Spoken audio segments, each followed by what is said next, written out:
Muito bem, amada igreja, estamos aqui mais uma vez para o retorno aqui da nossa série A Palavra de Deus. Eu estou aqui tendo o prazer nessa série de elogiar a Palavra de Deus.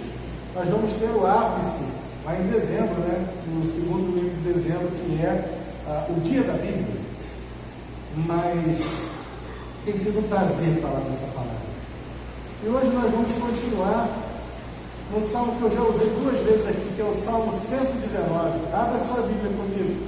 Salmo 119, a partir do versículo 17. Salmo 119, vamos ler do 17 ao 24. O tema da nossa mensagem de hoje é vivendo uma vida estável no mundo instável. Vivendo uma vida estável no mundo instável. Salmo 119, a partir do versículo 17, diz assim: faze bem ao teu servo, está pedindo ao Senhor que faça bem a ele, para que viva e observe a tua palavra. Desvenda os meus olhos, para que eu veja as maravilhas da tua lei. Sou peregrino na terra, não escondas de mim os teus mandamentos. A minha alma está quebrantada de desejar os teus juízos em todo o tempo. Tu repreendeste asperamente os soberbos, amaldiçoados, que se desviam dos teus mandamentos. Tira de sobre mim o opróbrio. Essa palavra é difícil, mas ela significa a vergonha, o vexame.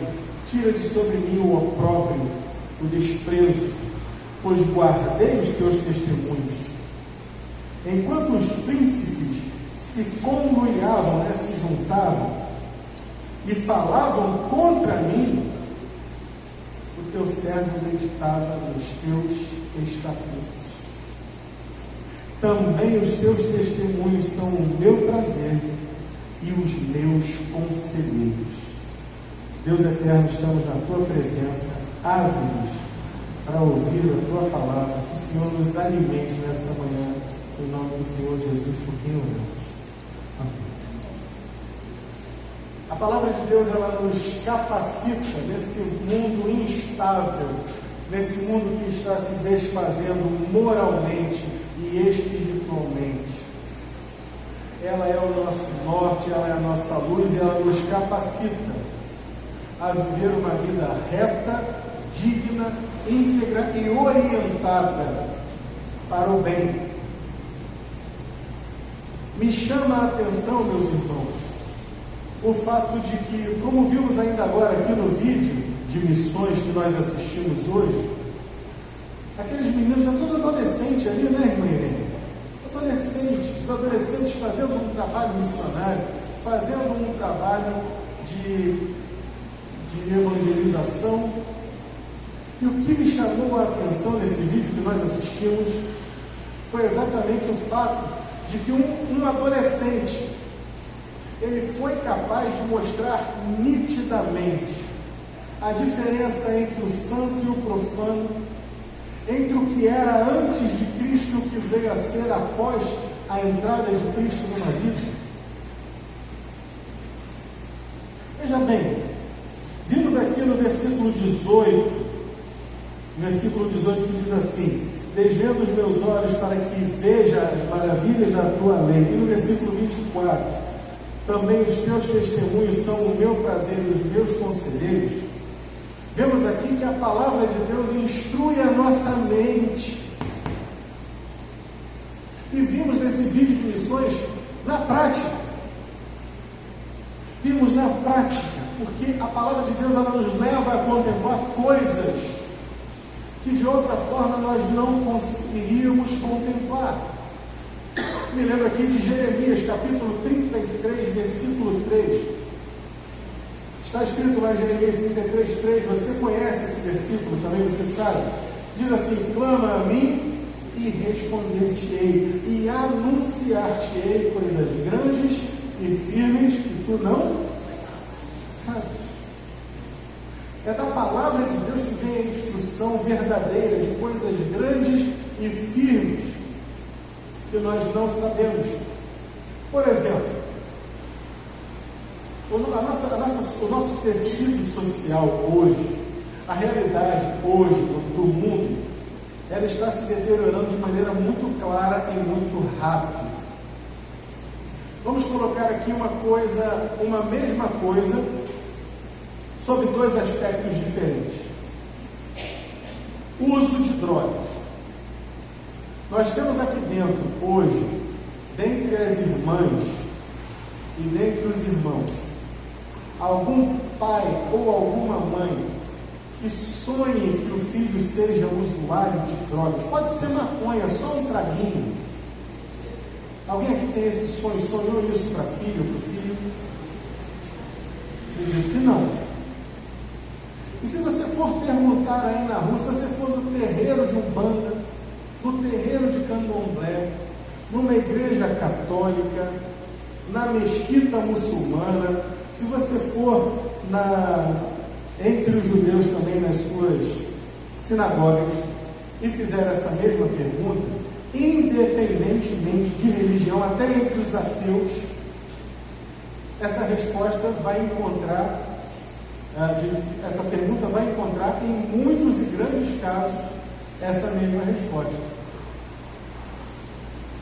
Só que no nosso tecido social, nós percebemos então que, independentemente da religião, a grande maioria das pessoas vai dizer que não, eu não sonho que o meu filho, que a minha filha use drogas, nem maconha. Isso é o normal, isso é a norma.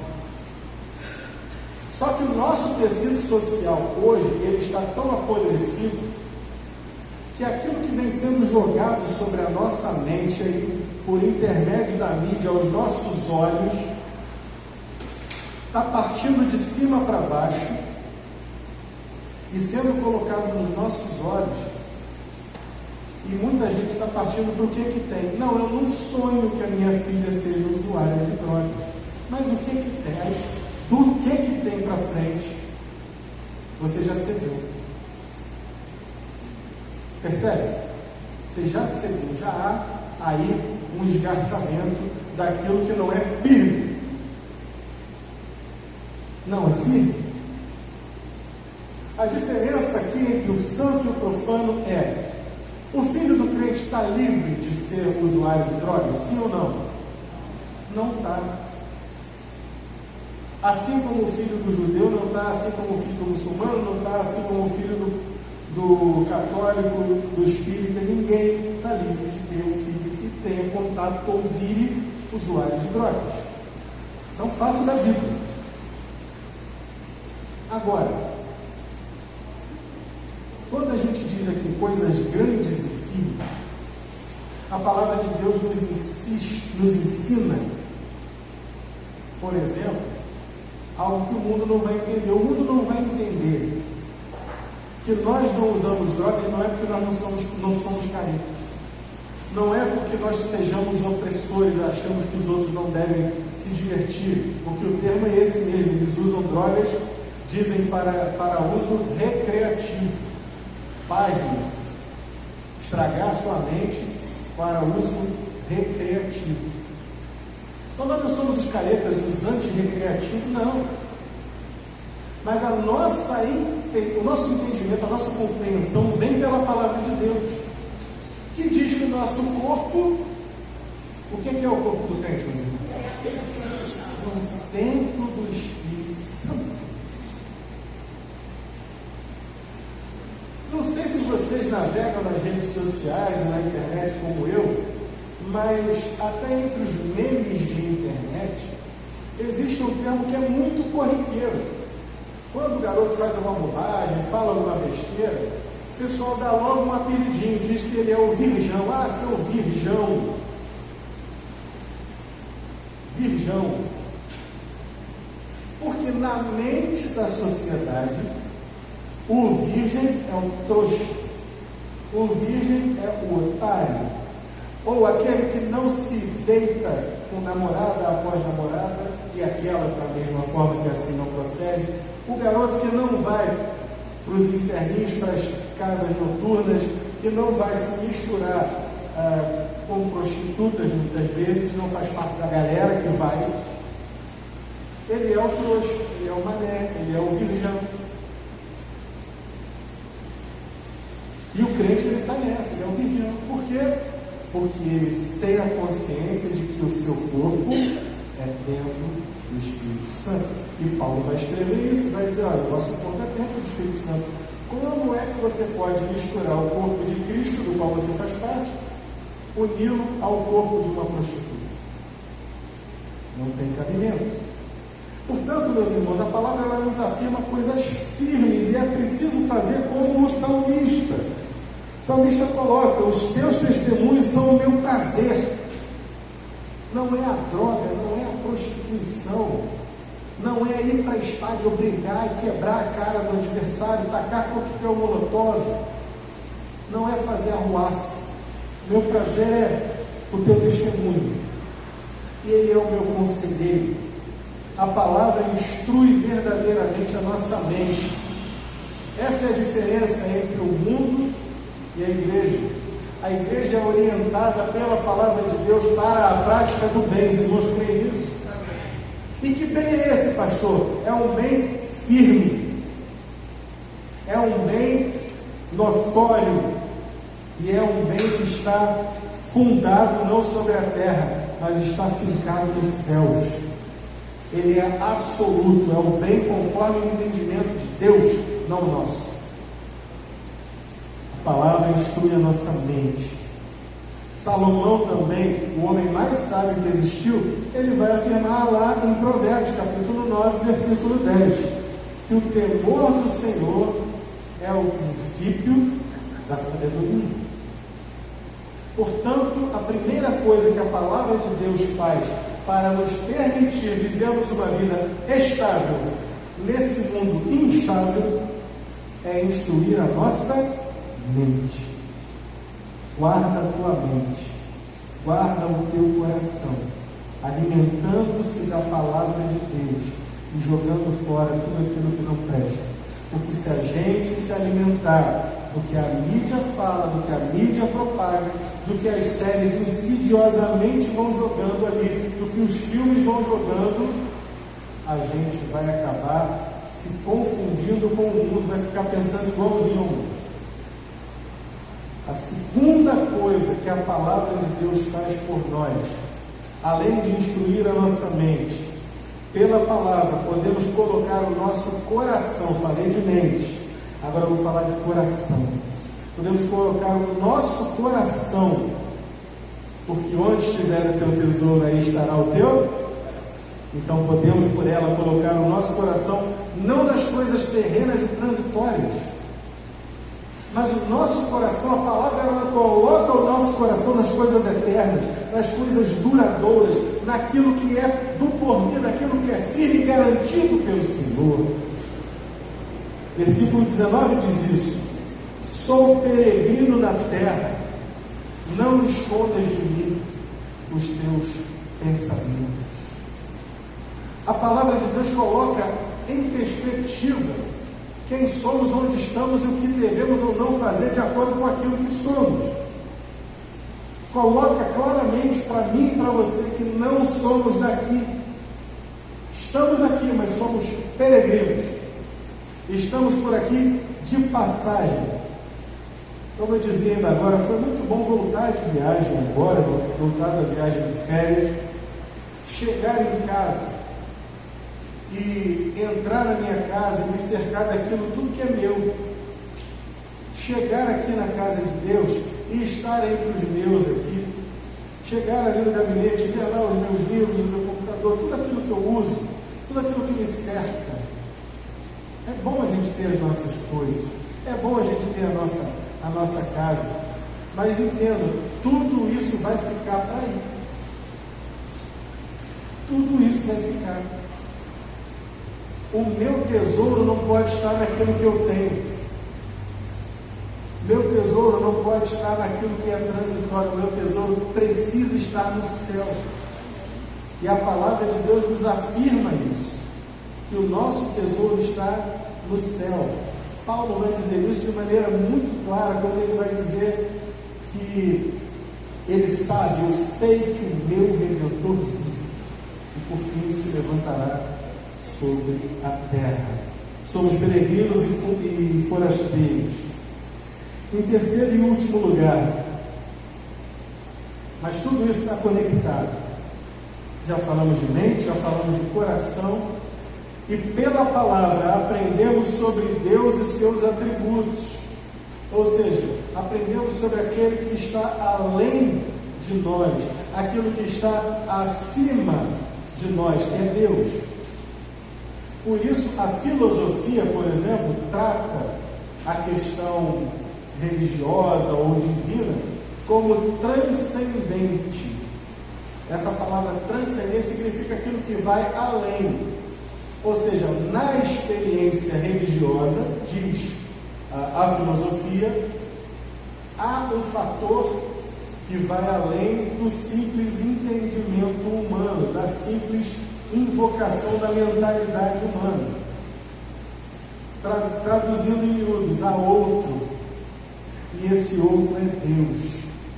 E nós, pela palavra de Deus, entendemos que existe um Deus que é real, que vive e reina para todo sempre. E aprendemos na palavra de Deus sobre seus atributos. Quer ver como a gente aprende os atributos? Heleninha, filha? 3 palavrinhas só eu aprendi de cor. Que palavrinhas são essas? Deus é amor. Ela me respondeu. Deus é amor. Nós aprendemos sobre o atributo de Deus, que é o amor. Aprendemos, a criança de 5 anos sabe, sobre a justiça de Deus. Deus é amor. Deus é justo. Ele é o amor perfeito. E a sua justiça também é perfeita. E em Jesus unem-se, ali se beijam o amor e a justiça. Porque a justiça de Deus importava que pecadores morressem pelo seu pecado. Todos pecaram e destituídos estão da glória de Deus. Romanos capítulo 3, versículo 23. O salário do pecado é a morte. Romanos capítulo 6, também, versículo 23. Mas em Cristo, a justiça de Deus foi satisfeita. E o seu amor foi colocado como anteparo para que nós não sofrêssemos o dano. Aprendemos na pessoa de Jesus sobre o amor e também sobre a justiça de Deus. Está revelado na palavra. Aprendemos sobre o seu cuidado. Aprendemos sobre o seu zelo para com aqueles que o servem e o servem e o amam. Dessa forma, meus irmãos, mesmo que aquilo que eu acabei de falar, que o tecido social do que nos cerca está se esfacelando, está se desfazendo, por mais que as circunstâncias que nos cercam sejam terríveis, a palavra de Deus nos apresenta o amor, a justiça, o zelo, o cuidado de Deus. Então, mesmo que as circunstâncias sejam as piores possíveis, na palavra nós podemos ter uma base firme e sólida para continuar crendo que Deus vive, reina e por fim se levantará sobre a terra para executar e exercer justiça e juízo. Está aqui no versículo 21 ao 23. Tu repreendes asperamente os soberbos. Olha a tua volta agora na nossa sociedade. Parece que os soberbos estão se dando muito bem. Amaldiçoados que se desviam dos seus mandamentos. Se nós olharmos hoje na sociedade, parece que eles estão se dando muito bem. Os ímpios, os soberbos, os pecadores. Tira sobre mim o opróbrio. Parece que nós, a igreja, que estamos encurralados e colocados contra a parede. E tira de mim também o desprezo, pois guardei os teus testemunhos. Ele vai dar um testemunho: enquanto os príncipes se conluiavam e falavam contra mim, o teu servo meditava nos teus mandamentos.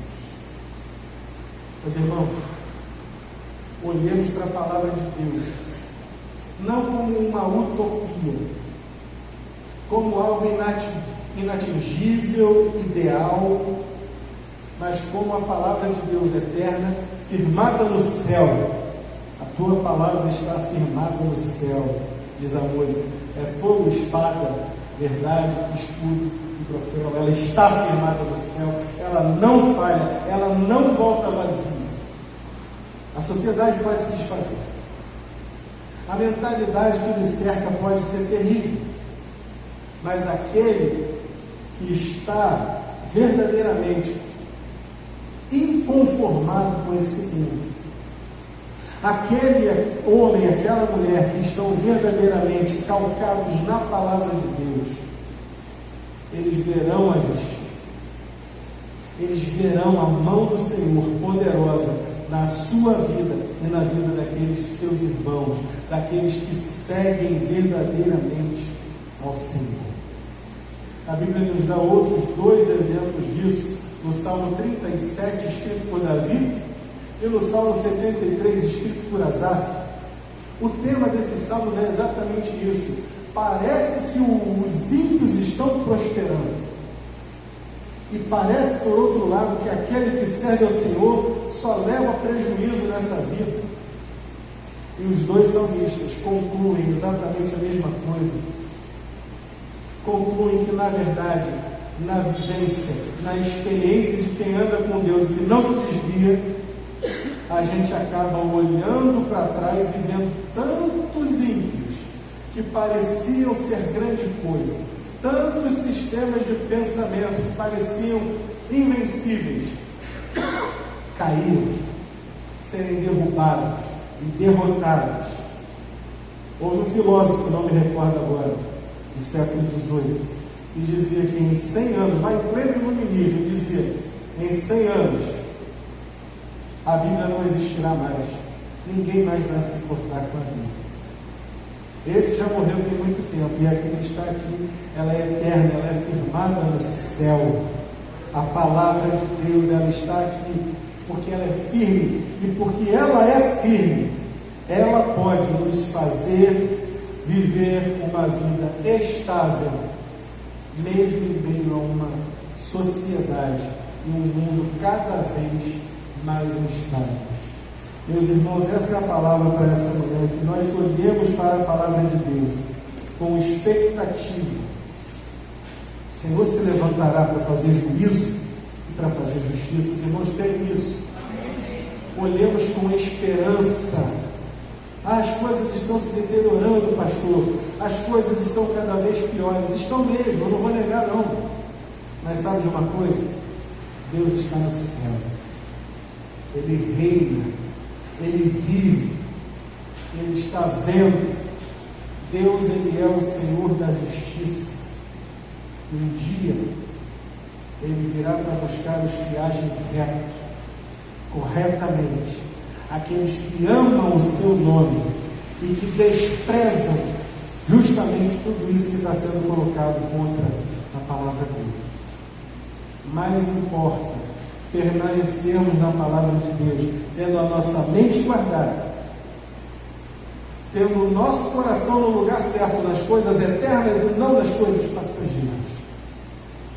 E cada dia mais aprendemos sobre os atributos de Deus, para sabermos que podemos confiar nele, que nele não há trevas alguma, e não há nele nem sombra de variação.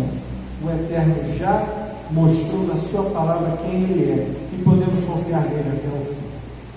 Nosso Deus nos alimenta nessa manhã, que essa tua palavra complete, seja completada pelo teu Espírito em cada coração.